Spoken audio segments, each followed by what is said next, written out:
Одондөр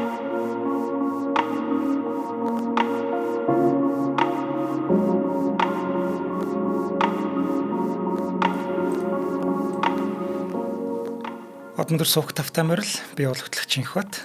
Хууль чагийн хэргийн товч нэвтрүүлгээ хүргэх гэж байна. Өнөөдрийн дугаарыг бид аз жаргалыг үйлдвэрлэдэг Bosa Container компани Moncondi брэнд болон худалдаа эрхлэгчдийн ухаалаг туслах On Time технологи ивент итгэж байгаа. Нэвтрүүлэг та бүхэнд YouTube-ийн одондөр суугаар болон NTV телевизээр мөн 83.3 107 стөлгөний одмон радиогоор хүрч байна. За өдрийн мэндагий. Өдрийн мэнд төргий. За юу 30 тэрбум болоо явчих. Манайд ч нэг 60 тэрбум юм. За нэг юм 30 тэрбум долларын сургамж гэд нэвтрүүлгээ нэрлсэн. Учир нь Starbucks гэд компани буруу хүнийг ажилд авснаасаа болоод 30 тэрбум долларын сургамж авчээ. Нэг хүнээс л болж байгаа юм уу те? Тийм үндсэндээ удирдлагын буруу шийдвэрээс хамаарсан гэж одоо шинжээч нар дүгнэдэг юм байна. Би энэ яг хэргийг нөгөө Facebook дээр мэдэн явж байхад нь үзээ сонирхолтой санагдаад тэгээд нэвтрүүлгээр бас ярьж өгье гэж бодсон. Тэгээ ер нь бол Starbucks гэдэг компани тухайн. Тэгээд яг энэ сэдв болвол те бизнес эрхэлж байгаа хүмүүс, бизнесээ одоо хөгжүүлж байгаа хүмүүс те хөрөнгө оруулагч нарт бас сонирхолтой мэдээлэл байх болов уу гэж бодсон.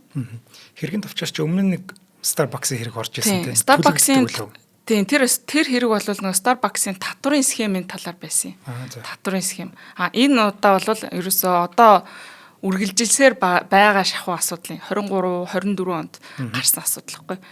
Тэр татварын схемч болохоор арай өмнө үүсчихсэн асуудал байдаг. Бараг хэргийн товч нэвтрүүлгийн анхны дугааруудын нэг баг. Тийм. За түрүүнд дурдсан те өнөөдрийн ярианы гол сэдв болох компани бол дэлхийн хамгийн алдартай кофений сүлжээ компани болох Starbucks-ийн тухай яригдана. За энэ компани 2023-аас 2024 онд McKinsey & Company гэдэг компани одоо маш алдартай, туршлагатай зөвлөх хүнийг компанийхаа гүйцэтгэх захирлаар ажилд авсны улмаас 30-аас 40 тэрбум долларын шүү дээ. Ийм зах зээлийн үн цэнэ алдсан, хохирол амссан ийм хэргийг ярилцгаулна. За энэ бол зүгээр ийм санхүүгийн алдагдал биш те. Харин одоо бидний авч ойлгох сургамж бол нэг хүний удирдлагын буруу шийдвэр те.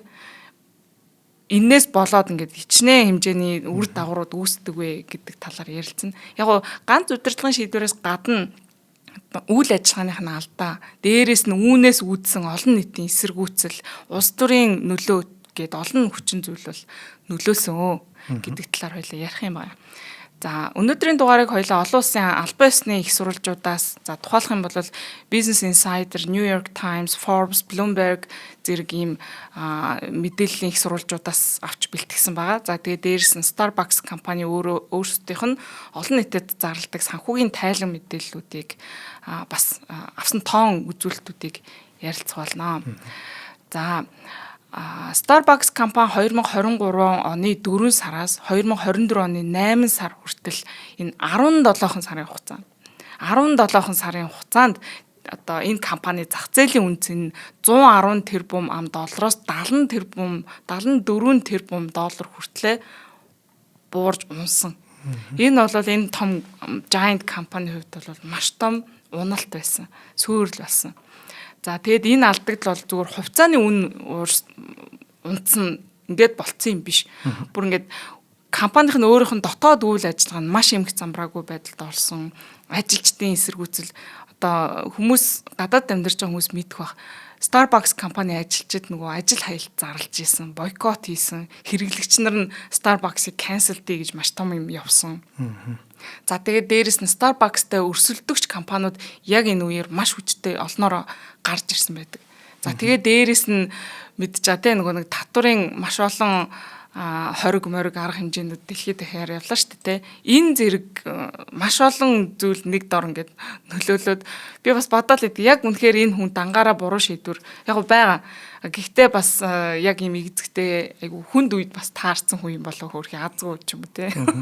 Энэ хэргийн талаар ярих юм баамаа. Гэтэ яг компани одоо хэрэглэгчдийн зүгээс эсэргүүцэж чинь ихэр чи бас сонин шийдвэр байна. Тий. Одоо яагаад тэд нэр хэрэглэгчд эсэргүүцсэн бэ гэдгийг л бас ярьж байгаа.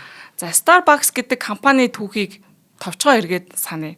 Starbucks бол өнөөдөр дэлхийд дахинд 38 мянган гаруй салбартай. За өдөр бүр одоо сая хүмүүс энэ компаниар үйлчлүүлдэг, кофе уудаг тий. 1971 онд Америкийн нэгдсэн улсын Сиэтл хотод үүсгэн байгуулагдсан энэ компани өнөөдөр дэлхийн хамгийн том кофений сүлжээ компани болсон. За үүсгэн байгуулагч нь бол Ховард Шульц гэдэг хүн байдаг. За энэ хүний удирдлагад одоо кофе шопыг зүгээр нэг юм кофе зардаг газар биш те. Хүмүүс зүгээр ингээд кофе уугаал аваад гардаг газар биш. Харин хүмүүсийн байнга очих дуртай 3 дахь газар буюу одоо гэр, ажил гэдэг хоёр байнга очдог цэг байдаг бол 3 дахь газар нь кофе шоп байх. Хүмүүс тэнд найз нөхдөөрөө уулздаг, хүмүүстэй танилцдаг, хүмүүстэй ингэж нийгмийн харилцаанд ордог. Ийм газар болохын төлөө ингэж зорж ажилласан нь өнөөдөр ийм том болж өргөжж хөгжөхөд нөлөөсөн гэж хэлж болох юм те. За энэ компани 1992 онд хувьцаагаа олон нийтэд гаргаснаас хойш өсөлт нь бол маш гайхамшигтайгаар явсан. 2000-ад оны ихээр зах зээлийн үн цэн нь 10 тэрбум доллароос давж 2010 он гэхэд 100 тэрбум долларт хүрсэн. Гэхдээ энэ нөхцөл байдал бол 2020 оны цар тахлаас хойшоо нэлээд өөрчлөгдсөн байгаа. За цар тахлын үед Starbucks компани бизнесийн загвартаа нэг юм өөрчлөлт хийсэн. Тэр нь юу байсан гэхээр уламжлалт ингээд кофего уугаа суудаг тэр газар биш те. Кофе шопоос ингээд нэг drive thru гэдэг те машинтайгаа очиод кофе аваад гардаг. Эсвэл онлайнаар ингээд аппликейшнаар захиалга өгөөд тэрийг хургуулж авдаг. Ийм нэг бас модулуудтай болж эхэлсэн байна. За энэ бол борлуулалтыг нь үнэхээр нэмжсэн. Тэгээ тэнд уугаад суух боломжгүй хүмүүс машинтайгаа очиод цонхноос нь аваад ингээд явах нь бол одоо жирийн бидний өнцгөөс харахад бол маш амар тий. Тийм учраас би Starbucks-ийн кофенд дуртай учраас ингээд очиод авахд маш амархан байх нь. Энэ одоо хэрэглэгчийн өнцгөөс харсан хялбарчилсан процесс байсан. Гэхдээ энэ нь компанийг нь сүрүүлэхэд бараг л сүрүүлэх шахсан нэг юм алдаа болсон юм байна. Харин анхны философоос зүрээ явчлаа тий. Энэ яагаад вэ гэхээр юу юм бэ? Нэг дор маш олон захиалга хүлээн авч эхэлсэн юм байна. Компани яг энэ шинэ систем шилжээд эхэлсэн чинь. Гэтэл үүнээсээ шалтгаалаад кофего хүлээх хугацаа нь маш уртассан гинэ. Бүр 20-30 минут хүлээдэг болсон. За тэгээд одоо үүнээсээ гадна зах зээлийн нөхцөл байдал, инфляц, үнийн өсөлтөөс хамаарат хэрэглэгчид Starbucks-ийн кофег авахд илүү үнэтэй болж тусч эхэлсэн байна. За тэгээд үүнээс нь шалтгаалаад хүмүүс хямд кофе руу буюу одоо McDonald's ч нэг юм кофетэй болцсон байгаа шүү дээ $1 кофе. McDonald's-ын кофе за мөн өөрсдөө хүмүүс гэртээ кофе чанж уух сонирхол нь илүү өндөр болсон юм байна. Ихсэн гэсэн үг тийм.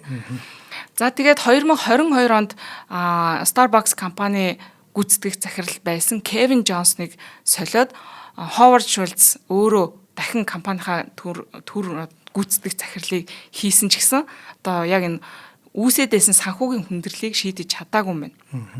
Ингээд 2023 онд шинээр CEO хайж эхэлсэн. Энэ үед Starbucks-ийн санхүүгийн байдал бүр ингээд үнэхээр хүнд байдалд орж исэн. За тэр тоо баримтуудаас нь жоохон дуртаад өгье. 2022 оны санхүүгийн тайланд одоо энэ Starbucks компани same store sales 8% өссөн ч гэсэн 23 онд 6% руу болж буурсан гинэ.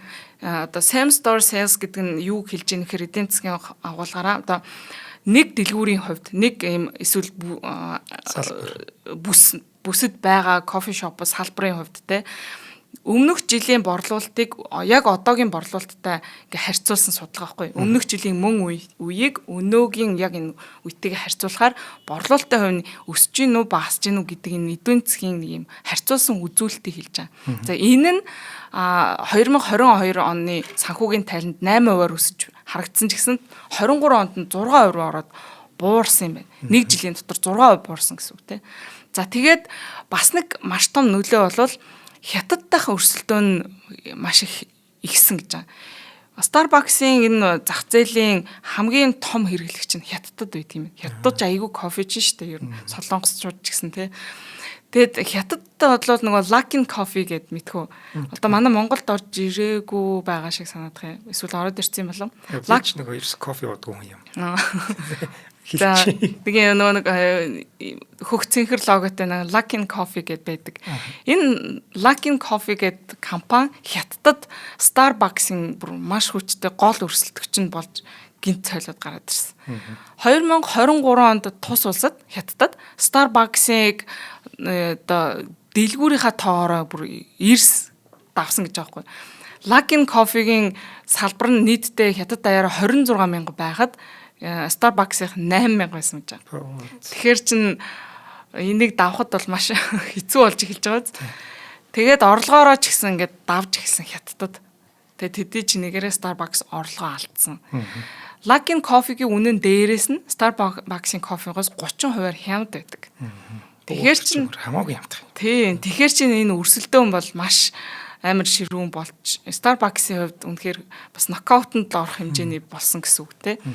За тэгээ Luckin Coffee-гийн 1 сарын доторх үйлчлүүлэгчдийн тоо бүр 92 саяд хүрч исэн гинэ. За тэгээд энэ Luckin Coffee-д хамаг зах зээлийн алдаад байсан Starbucks компани хятадын Boyu Capital гэдэг нэртэй компанитай ийм хамтарсан хөрөнгө оруулалт хийгээд яг нь энэ нөхцөл байдлыг сайжруулах гэж зах зээлийн алдахгүй төлөө хичээж үйл ажиллагаа явуулж байгаа. Одоо ч гэсэн явуулж байгаа.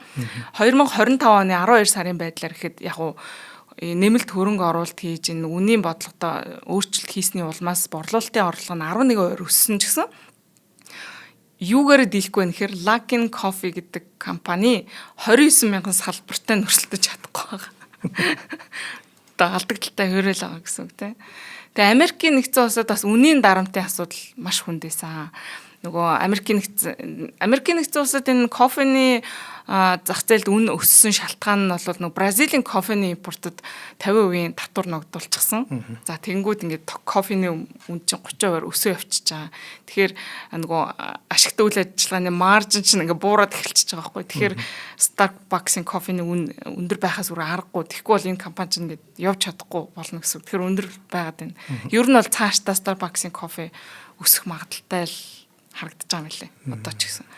За, Forbes сэтгүүлийн 2024 оны 8 сарын нийтлэлд дурдсанаар Starbucks-ийн хувьцаа 22%-аар буурсан нь удирдлагын алдаатай холбоотой байсан гэдэг дүгнэлтийг эхлээд гаргасан. За, энээс анхуулаад одоо шинжээч нар хөрөнгө оруулалт судлаач нар те анализ хийсэн байгаа юм. Яагаад энэ ийм байдалд хүрч вэ гэдэг талаар. Тэгэхээр энийг өнөөдрийн кейс болгож ярьж байна. За 2023 оны 4 сард Starbucks Laxman Narasimhan гэж хүнийг шинэ CEO-гоор томилсон юм. Хэдэн онд гинэ? 23 оны 4 сард Laxman Narasimhan гэж. Энэ хүн бол энтгэх гаралтай 19 жил энэ McKinsey & Company гэдэг энэ компанид ажилласан туршлагатай.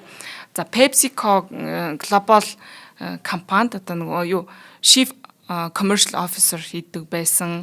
За тэгээ Reckitt гэдэг компани бас CEO байсан. Үндэ бол ингээд энэ хүний CV, resume бол супер аимшигтай мундаг хүн гэж. Тэгэд энэ 19 жил McKinsey & Company гэдэг одоо зөвлөх үйлчилгээний компанид зөвлөх үйлчилгээ хийсэн гэдэг нь шүү дээ, тэ. Энэ компани нь бол бизнес, төрийн байгууллагууд, ашигын бас байгууллагуудад ийм стратеги, үйл ажиллагаа, технологийн өөрчлөлт, энэ тогтвортой хөгжил чиглэлээр зөвлөх үйлчилгээ үзүүлдэг ийм компани дэлхийн өнцөг болон бүр 130 гаруй салбартай 30 мянган гаруй ажилтнтай ийм маш том хэмжээний зөвлөх үйлчилгээ, бизнесийн зөвлөх үйлчилгээ үзүүлдэг ийм компани баггүй юу? Тийм, McKinsey & Co гэдэг нь манад байдаг үлээ. McKinsey & Co байхгүй хаа. Киноноос харсан юм нүдэнд харагдаад байна уу? Байхгүй шиг санагдах юм. Эсвэл бас байж магадгүй юм мэдэхгүй байна. Эсвэл нэг хамтран ажилладаг партнершиптэй газрууд бас байж магадгүй. За тэгээд энэ Laxman Narasimhan гэдэг хүн бол McKinsey компани энэ компанид 19 жил ажиллахдаа компаниудын бүтцийн өөрчлөлт энэ өсөлтийг нэмэгдүүлэх тал дээр ийм мэрэгсэн зөвлөгөө өгдөг ийм тэргүүлэх зэрлийн мундаг зөвлөх хүн байсан байгаа байхгүй. Тэгээд Starbucks-ийн удирдлагууд тухайн үедээ энэ хүнийг CEO-гоор томилж байгаа шийдвэрээ зарлахдаа энэ хүн бол манай компанийн хувьд ийм стратегийн хувьд маш чухал ийм өсөлтийг авчрах ийм чухал мэрэгжилтэй тэ өсөлтийг нэмэгдүүлэх олон боломжийг нээх чадвартай одоо бүр яг л нүдэ олсон хүн гэж мэдэгдэж байсан. одоо Ховард Шульц өөрөө бүр тэгж хэлж ирсэн. За тэгээд энэ Нарасиман гэдэг хүн ажилд орсон эхний өдрүүдтэй энэ жоохон pop явсан байлээ одоо ингээд юунуудаас харах юм бол өөрөө Шульцаас сурж байна гэл өөрөө эхний 6 сартаа баг өдөр болгон нэг ийм кофе шопын салбартаа очиж өөрөө юм нөгөө юу гэдүүлээ бартендер лөө тийм баг. Тий. Тэрийг баристан ч юм уу? Бариста ах. За тэрийг нь хийгээл те өөрөө кофего ягаал эспрессо хийж сурж мураал тэгэл тэрнийг янз бүрийн хэвлэл мэдээлэлд ингэж ярилцлага өгөөл би бүхнийг энэ бизнесийг ингээд доороос нь хэлж суралцаж байна гэх мэтчлэн нэлээд уул их сүртэй хүчтэй ихэлсэн. Тэгэхээр pop байсан хүмүүс ч энэ хүний ямар мундаг хүн билээ гэдгийг мэдчихсэн. За гэхдээ энэ хүний тэр их туршлага нь зөвхөн зөвлөх үйлчлэгэн дээрээ л мундаг байсан гэж байгаа одоо эргээ харахад. Яагаад тэгэхээр энэ хүн байна өмнө нь яг энэ ийм жижиглэнгийн төрлийн худалдааны ийм сүлжээ бизнест ерөөсөө ажиллаж байгаагүй. Ялангуяа бүр удирдах үзээгүй. Өөрөө босгох нь битгий хэл те.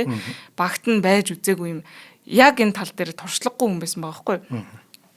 Тэгээд энэ хүн чинь Starbucks-д ороод амар мундаг ингээд илтгэлүүд тавиал тэр ярих чадвар нь маш мундаг тэ хүнийг итгүүлэх тэр харизма энэ бол үнэхээр мундаг. Тэгээд гол өөрийнхөө үйл ажиллагааны танилцуулга юу гэж хийжсэн гэхээр би бол энэ компани дижитал өөрчлөлт хийнэ.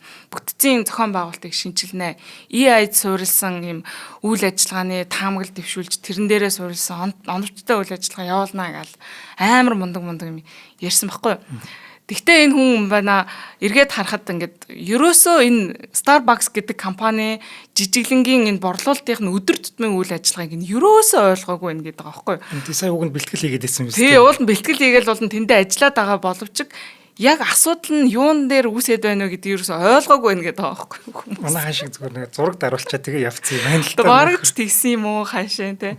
Тэг ерөөсөө өөрөө ингэж гард хийж байгаагүй болохоор энэ компанийг буцаад эргүүлээд ингэж хүнд байдалд оруулсан хүн гэдэг. Одоо өнөөдөр дэлхийд даяар хөрхий бай олцоод явж байгаа. Энд чинь өмнө CV нь маш мундаг байсан шүү дээ. Маш мундаг хүн. Одоо энэс хойш тэгээд хинч ажилд авахгүй юм бол шүү. Одоо энэ хүн айгүй хэцүү байдалтай болчихж байгаа юм шиг байгаа юм. Тэгээд ингээд нэг компани нэг ийм том компаниг хүнд байдалд оруулсан тэр нэгээд дэлхийд даяар ингээд бүр кейс сургамж болоод яваад байна гэхэр чинь ямар л ойлог байх вэ тий.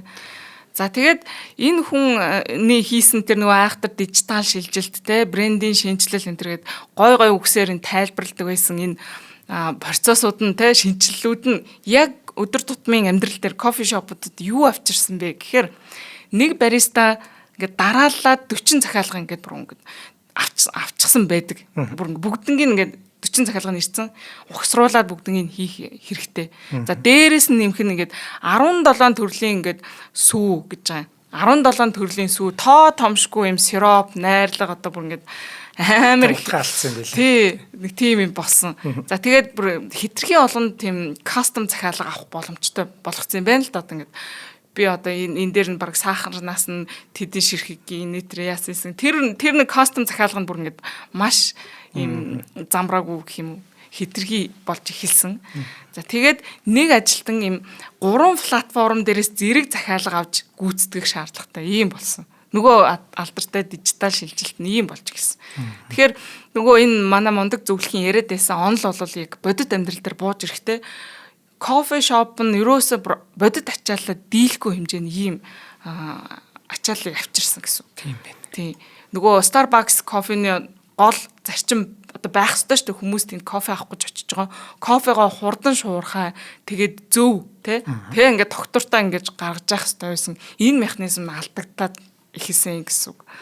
Тийм би. Тийм. За тэгээд эмх замбраагүй байдал нэг үйл ажиллагаан дээр үүссэн. Ажилчдын эсэргүүцэл, хэрэглэгчдийн гомдол гарч эхэлсэн. За хоёулаа нэг хамтран ажиллах танилцуулах хамцсан. За өнөөдрийн дугаарыг маань бид аз жаргалыг үйлдвэрлэдэг Bossa Conditor компани вэндтгэж байна. За тэднийх маань Moncondi гэдэг шинэ чихрүүдийг гаргасан байгаа. За Moncondi брэнд нь улаан шандас шоколад Moncondi брендийн улаан шандас шоколадын чихэр нь арц болон цэцгийн ямттай, цагаан шандас шоколадын чихэр нь тарганы ямттай юм байна. Идэж үзсэн үү? Манай дуг нь үзүүлэнгээ авчирсан чинь энэ нэг хэдийн юмнууд чинь бүгдийг хуваагаад идсэн байл. Таргаар хийсэн чихэргээд үү? Биш шоколадтай тэгээд дундуураа юм тараг маргинтай. Тарганы амттай. Айгуу гоё юм лээ. Тэгээд энийг яг нөө цагаан сар зориулаад гаргаж байгаа байхгүй. Тэгээд савлгаа энэ төр айгуу гоё ингээ хүн төхөд нэг юм өгж байгаа юм шиг тийм гоё савлгаануудтай. Тэгээд юм өгж байгаа юм шиг ч юм биш. Тэр чинь шоколад нь өөрөө айгуу гоё байхгүй. Арцны тарганы цэцгийн амттай энэ төр байдаг. Өө ямар гоё. Айгуу гоё юмнууд илээ тэр. За ингээд энэ бодлохоор limited edition бүтээгдэхүүнүүд юм шиг байгаа юм. За нэг цагаан сараар эднийх яагаад ийм бүтээгдэхүүн гараад байгаа нөхөр бид нар ч цагаан сараар бэлэг өгнө гэдэг баахан л хэрэгтэй хэрэггүй юм авдаг шүү дээ. Ялангуяа урд зүгээс зөндөө юм авдаг. Бүх мөнгө маань урагшаа урсчдаг. Тэрийгээ ер нь жоохон Монголдо байлгая гэсэн. Тийм санал санаачлагтайгаар иймэрхүү нэг limited edition бүтээгдэхүүнүүдийг гаргаж байгаа юм байна. Энэ гэхдээ limited edition биш бүр цаашдаа гаргасан ч бас зүгээр юм байна. Айгуу гоё юмтай. Одоо ийм биш араа. Цагаан сарын баярт зориулан хуурсан шар будаатай шар сүүний limited edition гинэ. Энэ хуурсан шар будаатай шар сүүний амттай л зөвхөн limited edition юм байна. Бус нь бол байнгын юм биш үү? Буруу харчиж. За худалдаалж байгаа цэгүүд нь баруун дөрвөн зам болон 5 шарт байдаг. Боос агуулах худалдааны төв. За мөн бүх сүлжээ дэлгүүрүүдээр болон одоо бөөний төвүүдээр худалдаалж байгаа. За мөн Facebook-ийн Moncondi гэдэг пэйж байж байгаа маань хуудас энэний чатботоор онлайнаар захиалаад хөргүүлж явах боломжтой байна. Энэ их амар юм байна. Гэхдээ одоо цагаан сард өгцсөн учраас ер нь эртхэн авч ийсэн дээр болоо гэж бодчих тийм. Тэгвэл эх 7 хоногоос бас явж авъя л гэж бодоод байгаа. Чихэр чинь ер нь бол их зүгээр штэ нөгөө хүүхдүүдэд тэгээд нөгөө хүүхдүүд бас ирдэг те. Тийм. Тэн чинь үндэсний юм аа дэмжиж. Тийм цагаан эдний амттай учраас өөр л гоё байгаа тийм. За тэгээд эртхэн захиалж аваарай. Цагаан сард өгөх юм бол одоо очир дугаар гэдэг ч зөндөл юм болох байлгүй.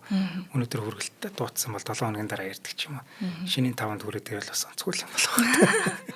За тийм. За дэлгэрэнгүй мэдээллийг 75 тэгтэг 88 дугаар авцнаас авах боломжтой байна. За баярлалаа. За энэ нөгөө одоо алтан гишүүдийн групп дээр манай лайв явж байгаа. Тэн дээр манай Батбэлэг гишүүн битсэн байна л да. Тэгэхээр кофений талаар 9 жороо юм нэмэгддэгэ. Тэгээд юм нэмэх юм бол 30 цент нэмэгддэг. За сүүтэй капучино авах юм бол 7.5 евро гээл бод гэж байгаа юм. Тэгэхээр өөрөөр хэлбэл Starbucks бол үнийн хувьд үнэхээр тийм хүн болгон бас байнгын зүгээр ингээд тий очиж авахааргүй л болцсон байгаад байгаа байхгүй тий.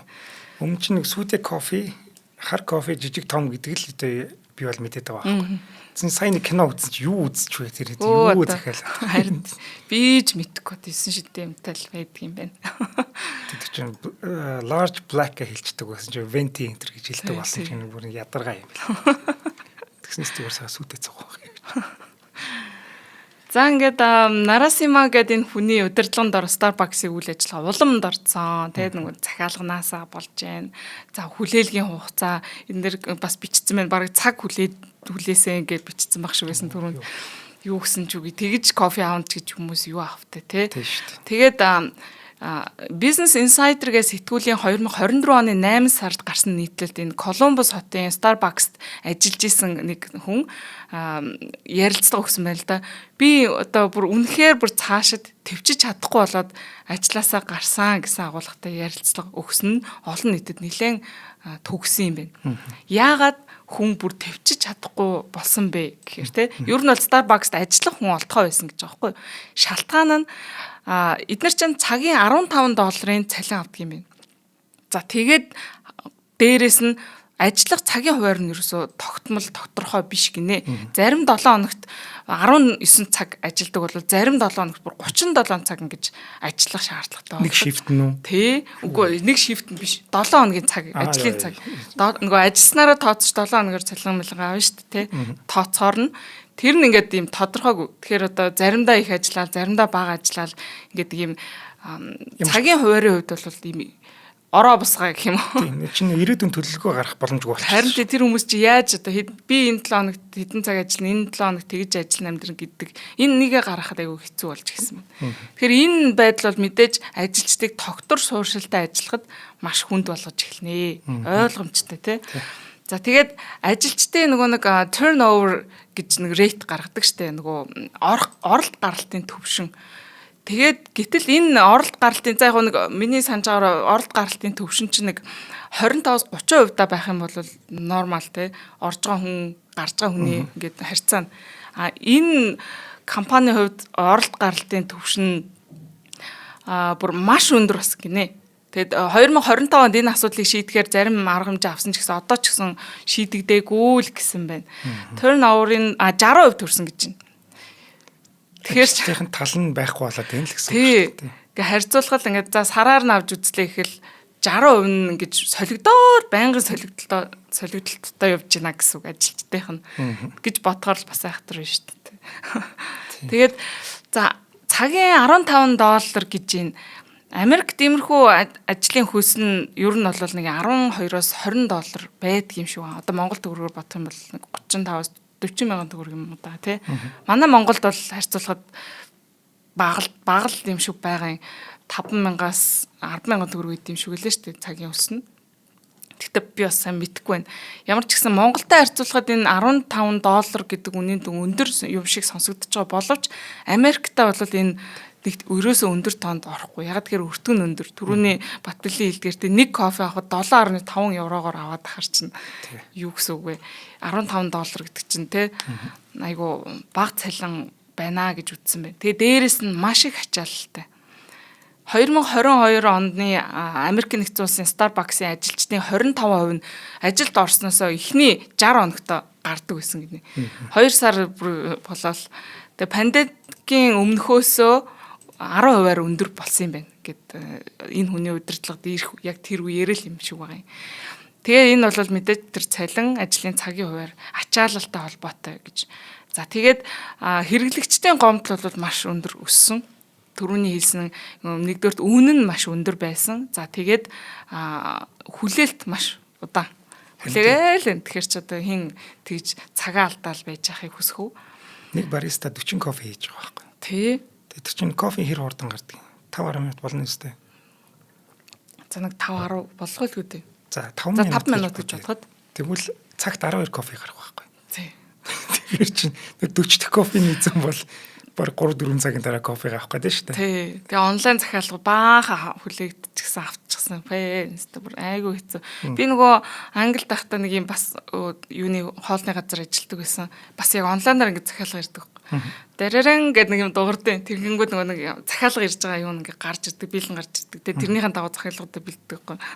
Тэгэл ингээл хайдаа тэр чинь ингээл тасралтгүй ирээл байна. Бүр амар стресстэй тэр дэрэрэн гэдэг дуурдаг дуунаас бүр ингээд хар дарсан зүуд шиг санагдсан. Тийм байсан ш. Тэгэхээр энэ Starbucks тэр үед ажиллаж исэн хүмүүс бол нэрээ би айгүй ойлгож байна. За тэгээд хэрэглэгчдийн гомдлоод ийм их болжээ.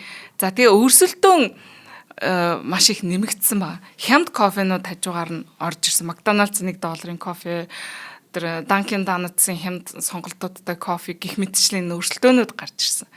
За ийм байдалтай байгаад одоо улмаар 470 гаруй кофе шоп буюу нийт 11,000 гаруй ажилчдыг хамарсан Starbucks Workers United холбоо гэж одоо холбоо бий болсон юм байна.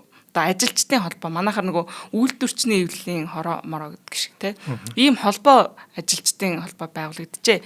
Холбооны гол зорилго бол мэдээж ойлгомжтой. Ажилчдын цалин хөлс тэгэд энэ ахуй нийгмийн нөхцөл байдал, ажлын байрны нөхцөлийг цагийн хуваарийг сайжруулах зорилготой тий ажилчдаа таатайгаар шийдвэрлүүлэх ийм зорилготойгоор холбоо байгуулагдсан. За ингээд компани удирдлагуудад шаардлага үргүүлээд үүссэн асуудлуудыг хилэлцэж эхлээд байсан юм байна. За мэдээж ажил олгогчийн талаас гүйцэтгэх захирал Лаксман ороод явж исэн тодорхой. Ингээд явж байжээ. Хилцээр хийх шатандаа гэх юм уу наашаа цаашаа бие биендээ шаардлага хүргүүлээд ингээд явж иж. Ингээд байжсэн чинь 2023-оос 24 онд Starbucks-ийн эсрэг маш том бойкот болсон нь Starbucks-ийн түүхэнд тохиолдсон хамгийн том цохилт болсон гэж үздэг юм байна. За энэ асуудал нь түрүүний дурдсан Starbucks Workers United гэдэг холбооны 2023 оны 10 сарын 9-нд одоо нөгөө Twitter буюу одоогийн X дээр нийтлсэн нэг постноос үүдэлтэй гинэ. Solidarity with Palestine гэдэг нэртэй ийм постыг тэр үед чинь нөгөө Палестин, Израиль хоёр улс төрийн хүнд байдалд орох яг энэ үеэр энэ ажилчдын холбооных нь аккаунтнаас Twitter дээр энэ Solidarity with Palestine постчиж. За энэ твит нь нөгөө яг тэр Хамасын 2023 оны 10 сарын 7-нд хийсэн халдлагын дараа гаргасан байгаа байхгүй. Тэгээ Палестины ийм холбоотой тийм зургийн хамт нийтлэгдсэн юм байна. За холбооны энэ постыг нь гэхдээ ер нь бол холбооны удирдлагууд ерөөсөө зөвшөөрсөн биш. Зүгээр нэг ажиллаж исэн ажилт нь огт зөвшөөрөл авахгүйгээр дур мэдээд энэ холбооны тэр чин Starbucks-ийн ингээд юу албан ёсны лого моготой тим юу албан ёсны үг гарч иж байгаа шүү дээ. Тим юм дээр ингээд постлчихж байгаа байхгүй юу? Тэгээд удирдлагууд нь мэдээд энийг 40 минутын дараа устгасан ч гэсэн олон нийтийн сүлжээнд бүр айл эдийн тархаад энэ Starbucks-ын ажилчдын энэ холбоог нь Хамасын хүчирхийллийг дэмжигчд гэж үзээд олон нийтээр бүр маш хүчтэй эсэргүүцэж эхэлсэн байна. За ингээд Starbucks бол үнийг хүлээн зөвшөөрөөгүй яг компани зүгээс хийчихсэн алхам биш шүү дээ тий. Тэгэхээр энэ ажилчдын холбоог Iowa мужийн холбооны шүүхэд 2023 оны 10 сард шүүхэд өгөөд зарга үүсгэсэн. За үндсэл нь бол компани барааны тэмдгийг зөрчсөн, компани нэр хүндэд хохирол учруулсан гэж буруутгаад одоо Starbucks Workers United гэдэг энэ холбоог цаашдаа компани нэр логог ашиглахыг хориглох ийм хүсэлтийг шүүхэд гаргасан байна. За үүнийх нь хариуд холбооноос Пенсильвани мужид компани эсрэг сөрөг нэхэмжил гаргасан, шүүхийн зарга үүсгэсэн. За энэ юу гэсэн гэхээр компани холбоог гүтгсэн, ажилчдын хөдөлмөрийн эрхийг зөрчсөн гэд маш олон үндслүүдээр ер нь бол хөдөлмөрийн эрхийн маргаантай шаардлагыг компани эсрэг энэ Пенсильвани мужид гаргажээ. За мөн одоо энэ гаргасан нэхэмжилтэд ингэж дурдсан байдаг. Тэр нөгөө төрүүлээд Starbucks чинь ажилтны холбоог шүүхэд өгчөөд байгаа шүү дээ тий. Гол зорилго нь энэ одоо холбооны үйл ажиллагааг нь сулруулах. Яг тэгэхээр эдгээр чинь ингээ лого болон нэрийг нь авахт ашиглах боломжгүй хэрвээ болчих юм бол энэ холбооны үйл ажиллагаа төлөөлөх энэ нөхцөл байдал нь буурнаа, суларнаа гэж тий. Ингийн тулд хийсэн санаатай арга мэх зайл эднэр хийсэн гэж ийм үндслийг бас дурдсан байна. За ингээд байж тал дэлхийд даяар ер нь бол ингээд Starbucks-ийн эсрэг бойкот үүсчээ. Яг тэгэхээр энэ Палестиныг дэмжигчид энэ нөгөө Starbucks-ыг Израилийг дэмждэг компани гэж буруутгасан. Одоо яагаад тэгэхээр энэ Starbucks компани үүсгэн байгуулагч энэ Ховард Шулц гэдэг хүн чинь өөрөө яг хэдийгээр энэ компани Израильд ямар нэгэн кофе шопны үйл ажиллагаа байхгүй ч гэсэн хувь хүн нь өөрөө энэ Америк Израилийн холбоог дэмждэг хүн байгаа байхгүй. Тэгэхээр энэ Шулцийн хувийн байр суурийг нь үндэслээд энэ компани бол энэ Палестины эсрэг үйл ажиллагаа явуулдаг, Израилийг дэмждэг гэж үзээд Палестиныг дэмжигч нар буруутгаж ингэ шүүмжилж ирсэн байна. За нөгөө талаас нь Израилийг дэмждэг нөхдүүд энэ ажилчдын холбооных нь тэр нэг тавьсан постноос болоод та нар Хамасыг дэмжигчид тий хүчирхийллийг дэмжигчид гэд ингээд энэ компаниг чинь ингээ хоёр тийш нь хуваагаад бүгдээрээ Starbucks-ыг үзэн ядах болсон байна. Яг хөтэ Starbucks тэр хоёр чинь нэгтчих байсан юм шиг. Харин одоо яасан ч байсан ингээ буруутчихж байгаа байхгүй юу?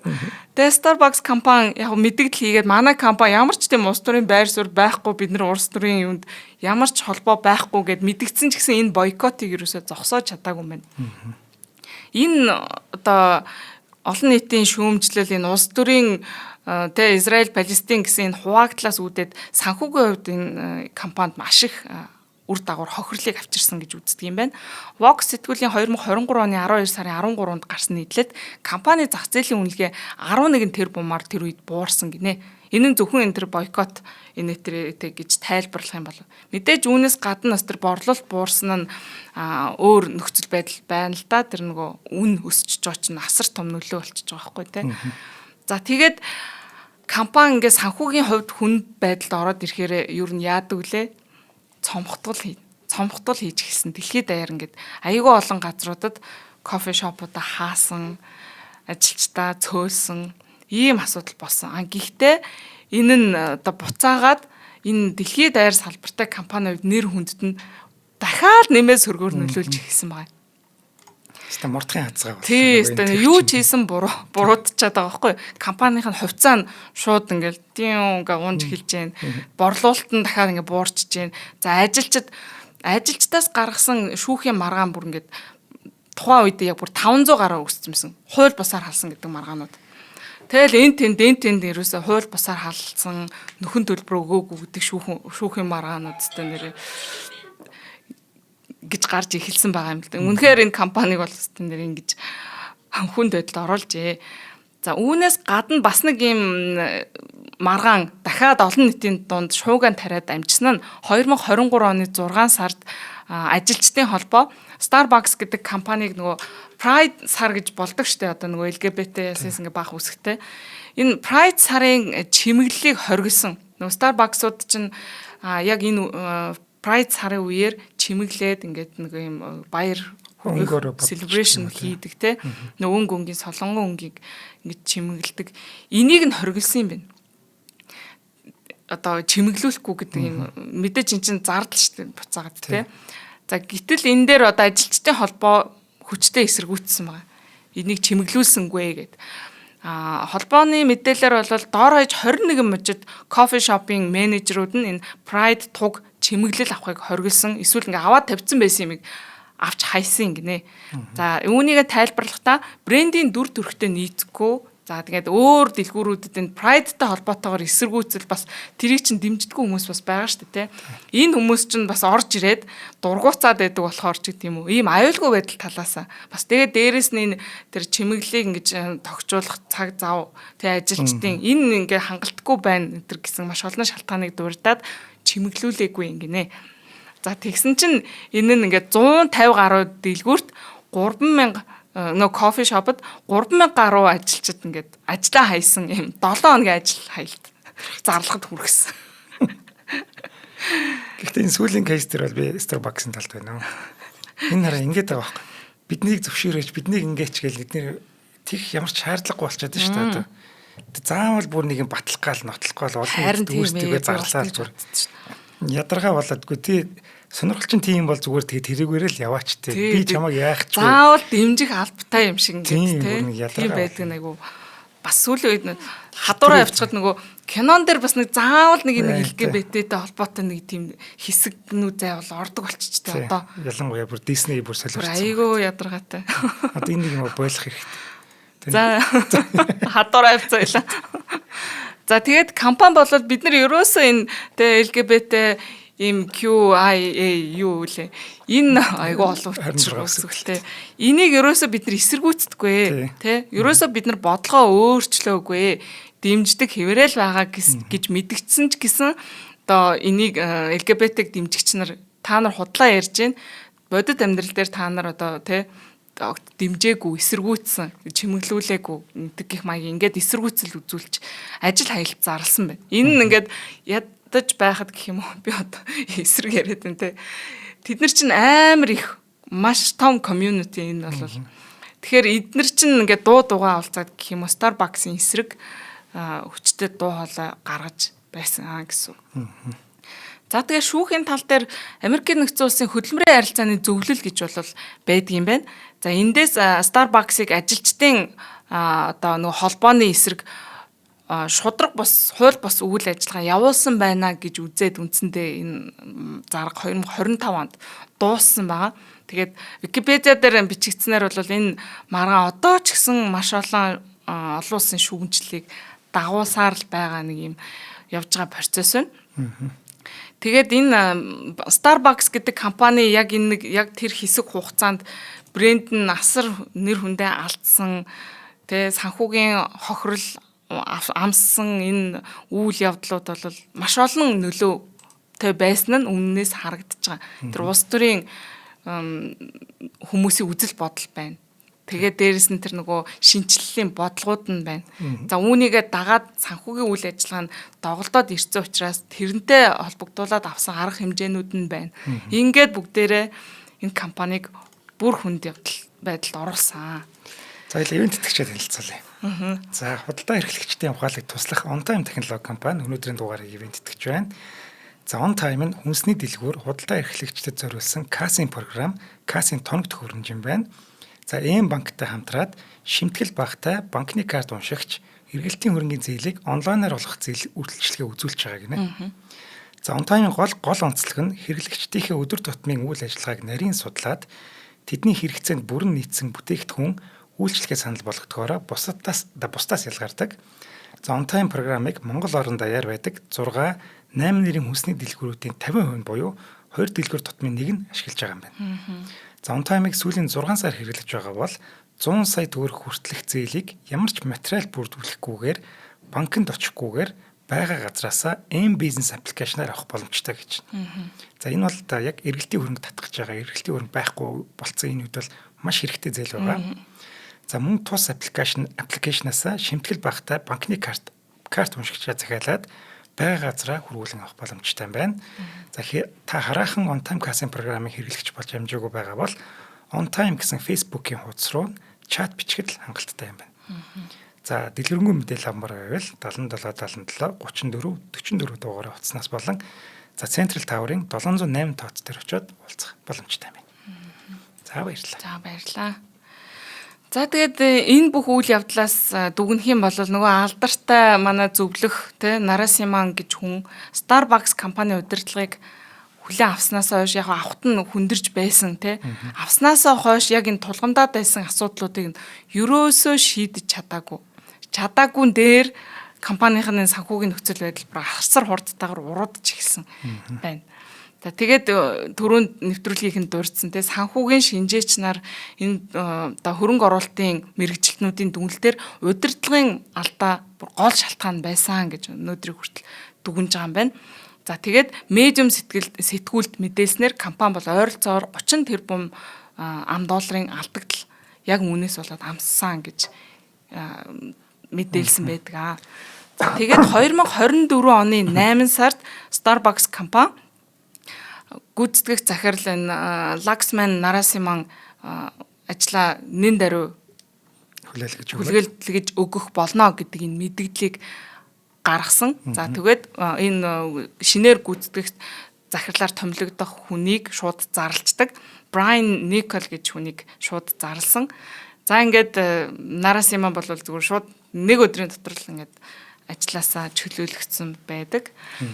За тэгээд шинэ захирал нь бол 2024 оны 9 сард яг энэ Starbucks-ыг яг CEO-нд болж томилогдож орж ирсэн. Энэ хүн бас үндсэндээ Laxman-тай харьцуулах юм бол илүү тийм гүйцэтгэгч хүн, онлайн хүн биш, ярьдаг хүн биш. Өөрөө яг ингэж компаниудын гүйцэтгэх захирал болж унаж босох үед нь авч явж исэн хүн юм байлээ л дээ. Нөгөө Taco Bell шөөдөр юу лээ Chipotle гэдэг ийм компаниудыг хямралаас гаргаж исэн яг жинхэнэ гардан гүйцэтгэгч тулаанд ордог хүн байгаа хгүй. За энэ хүний одоо ажлаа авснаасаа хойш хийсэн 48 цагийн доторх хийсэн ажлууд нь ерөөсөө тийм хурал семинарууд ерөөсөө байгаагүй гинэ. Ажилчид байгаа ингээд тэглээгээд яадаг штеп. Бопрохгүй. Ерөөсөө тэгээгүй гинэ. Шууд дэлгүүрүүд дээр очиод яг ингээд эд ачааллын үеэр очиод ингээд ажиглаад зогсоод исэн гинэ. Тэгэл ингээд хаана юу болж ийн яаж ин чинь тэгэл ингээд дэлгүүрүүд дээр явал яг ачааллын үеэр ажиглаад зогсоод исэн гэж. Тэгээд энэ хүн нэг зүйлийг би ойлголоо гэж хэлсэн гинэ. Starbucks ерөөсөө стратегийн тийм алдаа гаргаагүй байна. Харин бид нар гүйцэтгэлийн гүйцэтгэлийн ажиллагаа энэ төвөгшил дээр алдаад байна. Процессын дээр бид нар алдаад байна гэдгийг тэгж ажиглаж зогсож жогоод анзаарсан гинэ. За тэгээд энэ хүн ямар ч тийм 200 хуудас слайд яасан шинжилт гэж ерөөсөө тийм хийлгүүгээр шууд шийдвэрүүд гаргасан байдаг. Ямар шийдвэрүүд гаргасан бэ гэхээр энэ нөгөө мобайл ордер хийдэг энэ биш үү онлайнаар ингэ захиалга өгдөг дэлгүүрүүдийнх нь яг бодит хүчин чадалт нь нийцүүлээд хязгаарлалт хийчихсэн. За баярлалаа. Тийм. Яг ингээд тэр хүчин чадлынхаа хэмжээгээр захиалга аавн тэгээд цаашаа бол захиалга нь хаагдана гэсэн ийм хязгаарлалтыг хийсэн байна. За тэгээд дээрэс нь менюгээ хэлбэршүүлсэн гинэ.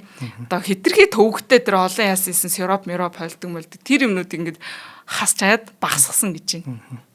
За тэгээд оргил цагт ажиллах ажилтнуудынхаа тоог ингээд системтэйгээр ингэж тодорхой болгож нэмсэн юм. За энэ цагуудад олон хүн ажиллана. Тэгжээж нэг ачааллаа бууруулах гэдэг шүү дээ, тийм. Ингэж тэр цагийн хуваарлтан дээр шинжилэл хийсэн байна. За тэгээд дээрэс нь энэ тоног төхөөрөмжүүдийн шинжил буюу ингэж хурдан ажиллах тэр тоног төхөөрөмжүүдэд шинжилсэн байна. За тэгээд дээрэс нь тэр нэг drive thru гэдэг нөгөө машинтай очдог энэ нэг урсгал байна шүү дээ. Энэ урсгалууд дээр нь бас дахин зохион байгуулалт хийгээд шинжилт хийсэн юм байна. Өөрөөр хэлбэл ингээд нөгөө төгшөл үүсэхгүй айл болох ингэж хурдан олон юугаар ингэж авч гарах те игд ачааллын үеэр 2 3 зэрэг ингэж тэн дээр ажиллах ч гэдэг юм уу. Ингээд бүтцийн үйл ажиллагааны зохион байгуулалтанд өөрчлөлт хийсэн байна. Тэгэд энэ хүний ерөөсөө гол барьдаг философи нь шин захирлын шүү дээ те нөгөө нэг Брайан гэдэг. Энэ хүний барьдаг гол философи нь хэрвээ ямар нэгэн процесс ажилчдын ажлыг илүү төвөгтэй удаан болгож байгаа бол энэ буруу байна. Энэ алдаа байна гэж би үздэг хүн гэж ийм философитой ажилтдаг хүн байгаа байхгүй юу? Тэр ажилчин бол тэр хийж сурсан ажлаа ямар ч төвөггүй тэгээд хурдан гүйцэтгэх ёстой. Гэтэл энэ дээр нь төвөгтэй болгоод удаагаад байгаа бол энд алдаа байна л гэж энэ хүн үздэг юм. Гэтэл энэ нөгөө яасан тэр дижитал шинжилэлт AI энд ерөөсөө бүр хамаагүй байгаа байхгүй. Тэгээд энэ хүний энэ гаргасан шийдвэрүүдийн хариу тэр дороо л ер нь гарсан гэж хэлж болно. Тэг үр дөнгөө өгсөн. Компанийн хувьцаа шууд 73% өссөн гэж байгаа. 73% юу яриад байгаа юм? Хувьцааны юу нь. Чи тэ энийг төвлөгдөд надад хэлэхгүй байсан. Тэгээд яг энэ юу юм бэ? Үнэлгээний талаар яриад байгаа шүү дээ, тийм. Биш ээ. Хувьцаа 24%. Гэтэл 24 чинь баш өндөр. Тийм, маш өндөр байлг яг. Тэгээ ойролцоогоор 20 тэрбумын долларын үнэлгээс хэрэгсэн гэж байгаа юм. Тэгээ борлуулалт нь бол 73% өсөж эхэлсэн юм байна. 73% өснө гэж юу гэсэн. Тий, яг тэр хүлээлгийн цаг нь багасгаар л ер нь тэрнтэй шууд савлаад идэм байна л да. Ер нь бол. Тэгээ хүлээлгийн дундаж хугацааг нь 17-оос 7 минут болгож ингэж одоогоор ажиллаж байгаа гэсэн байна. Гэтэ яг 7 минут байгаа юугүй юу? Манай энэ алтан гişүүдийн чатан дээр харах юм бол наа чи очрон дийлддгөө өстэй урт очтой байдгаа л гэд бичээд байна. Ер нь ч тийм л байдаг. Тэгтээ энд одоо наадхнаас ч амар байсан юм байна. Одоо амар байсан юм байна. Бидний цаг хүлээдэг байсныгаа одоо 7 минут хүртэл ядаж болгож байгаа юм байна. Тэгээд ажилчдын нөгөө нэг turnover оролт гаралтын төвшин бас мэдгэтгүүц ингээд сайжраад тогтвортой болж эхэлж байгаа гэсэн ийм мэдээллийг одоо нөгөө дээр дурдсан их сурвалжууд дээр бичсэн байна. Санхүүгийнхэн талаас те. Тэгээд одоо нэвтрүүлгийн цаг дуусч байна да те. Ер нь бол өнөөдрийн энэ хэрэгээс авах сургамж бол энэ Laxman Narasimhan гэж хүн тэнэгтэй биш. Энэ Брайан Никол гэдэг энэ хүн тийм ухаантай илүү ухаантай ч юм биш. Зүгээр энэ нөгөө шугамн дээр байгаад үдцсэн хүн байгаа даа байхгүй. Яг өөрөө шороогийн нэдэж шаврын зурна гэдэг лөө. Яг ийм юмыг хийж ирсэн хүн компаниг одоо маш сайн ойлгож байгаа. Маш сайн ойлгохоос гадна алдаа дутагдал хаана байгааг нь ойлгоод ингэж шийдвэрээ гаргаж явсан нь тийм. Энд чинь юу олон үр дагавардаг байна. Starbucks-ийн хийж байгаа юм чинь кофе аяглал хүнд өгөх шүү дээ. Тийм. Энэ одоо ямар цаадгүй явж иж бид нэр их мөнгө олно л гэсэн үг шүү дээ. Олон үйлчлүүлэгчтэй ажиллана л гэсэн үг.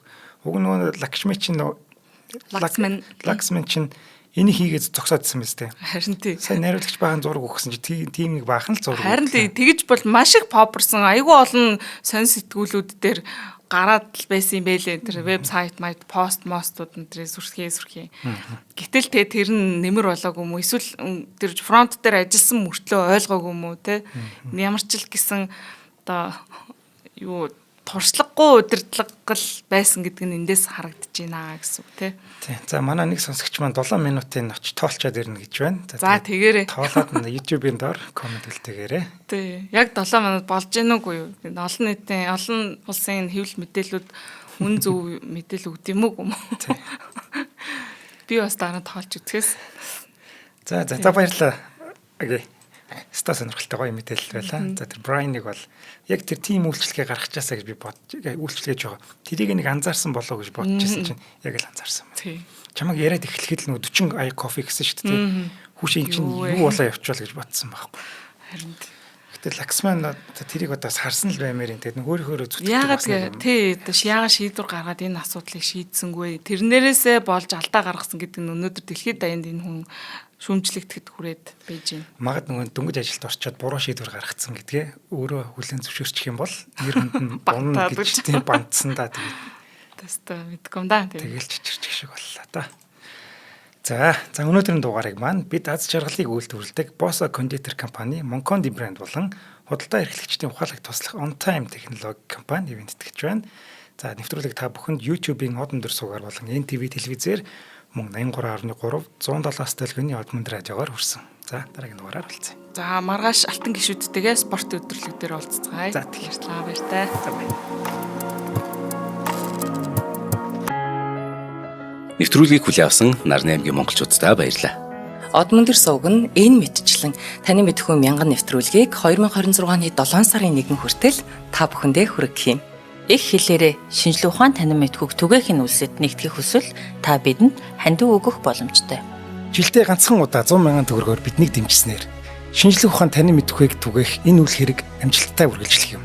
Од мөндөр нэр дээрх Худалдаа агшлын банкны дансага 4191 Тэг 4518. Та 100,000 төгрөгөө шилжүүлэхдээ гүйцэтгэлийн утга дээр нь өөрийн нэр болон утасны дугаараа заавал бичээрэй. 100,000 төгрөг хандалснаар од мөндөр сувгийн алтан гишүүн болох юм а. Шинжлэх ухаан танин мэдхгүй Монголд ялах болтугай.